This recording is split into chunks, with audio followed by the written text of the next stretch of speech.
Kisah ni adalah kisah seram saya yang lama. Kejadian ini berlaku sekitar tahun 2003 dahulu. Ketika itu saya berumur 21 tahun dan masih bujang. Saya bekerja di sebuah kilang. Saya duduk menyewa di sebuah rumah apartmen bersama dua lagi rakan kat saya. Kami selalunya balik bersama dan mereka akan naik sekali kenderaan saya. Oh ya, kenderaan saya ketika itu adalah kereta kancil berwarna biru. Kisah seramnya bermula begini. Setelah sahaja seharian suntuk kami bekerja di kilang, kami bertiga pun pulang ke rumah. Kebiasaannya kami akan pulang jam 3 pagi. Husail dan Kamil adalah sahabat baik saya.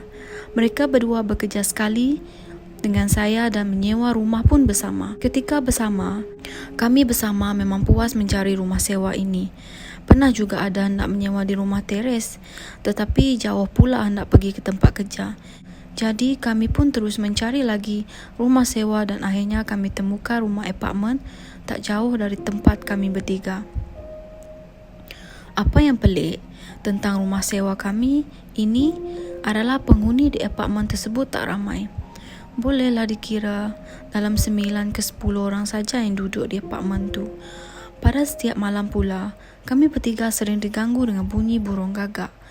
Nyaring sungguh bunyinya. Bunyi itu berlaku pada setiap pagi antara jam 3.30 dan jam 4 pagi. Hendak dijadikan cerita, pada kejadian seram itu berlaku, kami bertiga baru sahaja pulang dari kerja.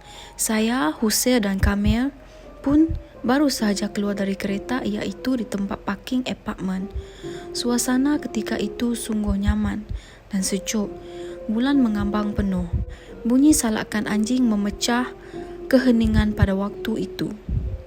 Ketika kami mahu melangkah berjalan, mahu naik ke tingkat 4 apartmen kami, secara tiba-tiba sahaja ada bunyi burung gagak yang amat membingitkan telinga kami.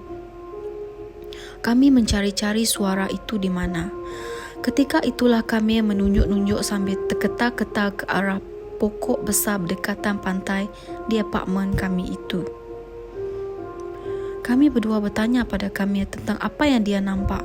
Kami memberitahu kami berdua dengan suara terketar-ketar, dia berkata ternampak penampakan kepala perempuan di atas pokok besar itu.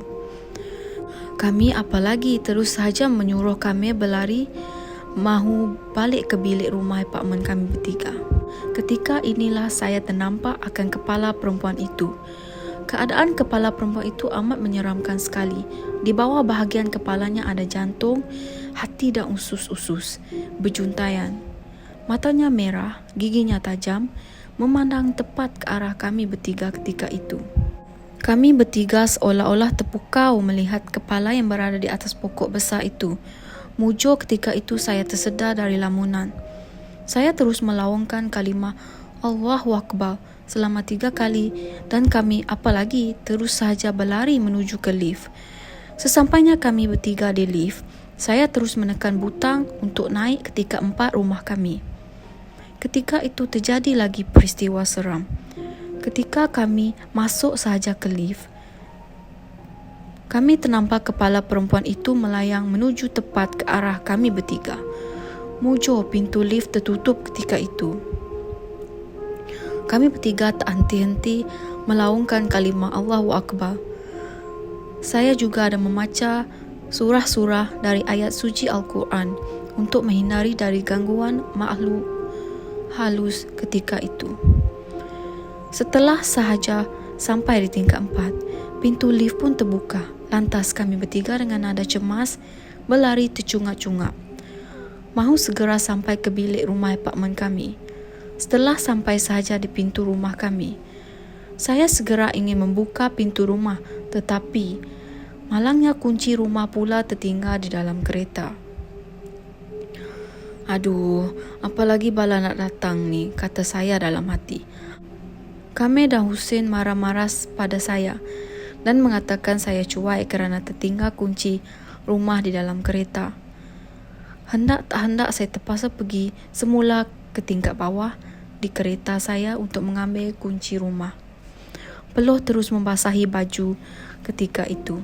Saya mengajak Hussein menemani saya di tingkat bawah, tetapi dia menolak dengan alasan dia terlalu takut akan penampakan hantu kepala perempuan tersebut. Dengan langkah cemas dan takut, saya gagahi juga berjalan semula menuju ke lift. Ketika sampai di lift, saya menekan butang untuk segera ke tingkat bawah. Setelah sampai tingkat bawah, saya segera berlari ke arah kereta, lalu terus mengambil kunci kereta saya di dalam kenderaan. Suatu itulah kejadian seram terjadi lagi. Ketika saya mahu mengambil kunci di dalam laci kereta, tiba-tiba sahaja saya ternampak darah mencurah-curah di bahagian hadapan cermin kereta saya.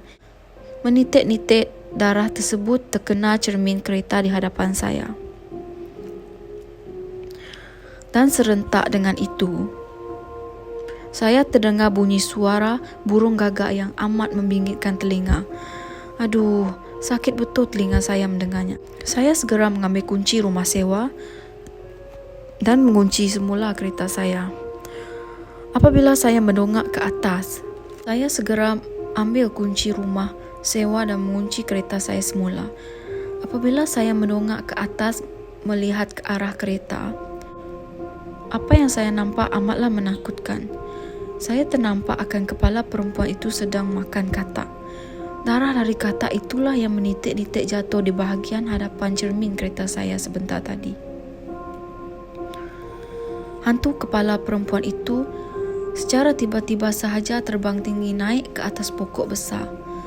Lalu terus sahaja menuju ke sebuah tingkap di bilik apartmen kami di tingkat 3. Saya dengan langkah 1000 terus sahaja berlari dengan cepatnya di dalam lift, terus menekan butang lift. Tingkat 4. Setelah sampai sahaja di tingkat 4, saya terus berlari selaju yang boleh menuju ke bilik rumah apartmen kami. Mujurlah saya melihat rakan-rakan saya, Kamil dan Husil masih ada lagi di situ. Saya segera mengeluarkan kunci rumah dan terus saja membuka pintu rumah. Alhamdulillah, lega perasaan kami bertiga. Ketika itu, setelah sahaja masuk ke dalam rumah, saya terus menutup pintu rumah sewa kami. Setelah itu, saya pun menceritakan kejadian seram tentang apa yang saya nampak kepada Kamil dan Husil. Mereka berdua memberitahu saya mungkin hantu itu adalah hantu penanggal. Saya juga mengiyakan sahaja jawapan mereka. Saya juga ada memberitahu kepada mereka hantu penanggal itu masuk ke tingkap di salah satu bilik apartmen di tingkat 3. Tercengang mereka berdua mendengar jawapan saya. Mereka berdua berkata bahawa bilik tempat hantu perempuan itu masuk adalah tempat penyewa perempuan, bukan rakyat tempatan, tetapi warga Thailand. Perempuan itu menyewa seorang diri di situ. Menjadi persoalan kami bertiga, adakah perempuan warga Thailand itu adalah hantu penanggal? Pada siang hari, memang nampak normal perempuan tu. Dia selalu saja mengenakan skarf di lehernya. Pada malam hari, mungkin kepalanya akan tertanggal. Seram saya memikirkan keadaan perempuan itu. Setelah peristiwa itu, kami bertiga berpakat untuk menyewa di rumah Salim, kawan saya yang juga bekerja di kilang yang sama. Tidak mengapalah jauh sedikit dari tempat kerja, asalkan jangan lagi kami bertiga berjumpa dengan hantu penanggal itu. Sekian sajalah kisah seram saya bersama sahabat saya.